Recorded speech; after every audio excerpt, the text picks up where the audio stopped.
প্রশ্ন করেছেন জান্নাতুল ফেরদাউসি, তিনি প্রশ্ন করেছেন ইসলামে কি গান বাজনা হারাম?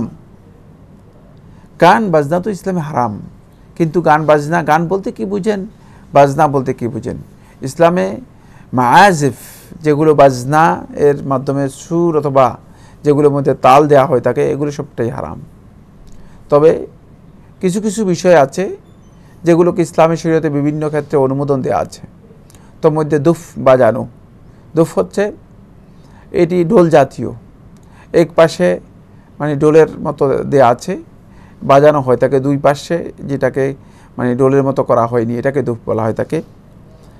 এটি অনেক ক্ষেত্রে এলানের জন্য, ব্যাপকভাবে প্রচারের জন্য রাসূলুল্লাহ সাল্লাল্লাহু আলাইহি ওয়াসাল্লাম হাদিসের মধ্যে ইরশাদ করেছেন, আ'লিনু নিকাহা বিদ্দুফুফ, তোমরা দফের মাধ্যমে মানে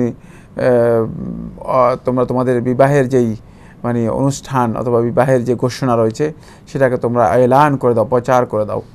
বিবাহ হয়েছে অথবা বিবাহ হয়েছে এটাকে প্রচার করার জন্য রাসূলুল্লাহ সাল্লাল্লাহু আলাইহি ওয়াসাল্লাম দুফ বাজাতে বলেছেন। সেক্ষেত্রে মানে অনুমোদন দেওয়া আছে।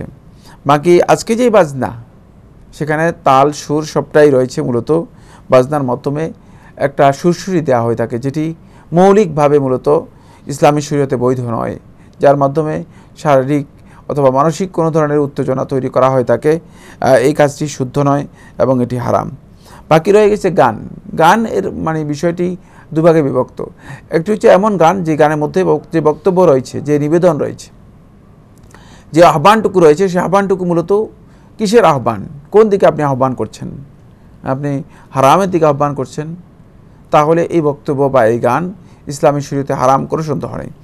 কিন্তু যদি ইসলামী শরীয়তে এমন গান হয়ে থাকে যে গানে আপনি মূলত ভালো কথার মাধ্যমে মানুষদেরকে হকের দিকে, সত্যের দিকে, উত্তমের দিকে, সুন্দরের দিকে, সংস্কৃতির দিকে মানুষদেরকে আহ্বান করছেন, নিবেদন করছেন, এমন কিছু বিষয় যে বিষয়গুলোর মাধ্যমে আপনি বুঝাতে চাচ্ছেন যে মানে ইসলাম মূলত তার জীবন আদর্শ এত সুন্দর যে আমরা সুন্দরভাবে জীবনযাপন করতে পারি, তাহলে কিন্তু এই ধরনের গান ইসলামী শরীয়তের মধ্যে একদল উলামায়ে কেরাম বলেছেন সেটি জায়েজ রয়েছে।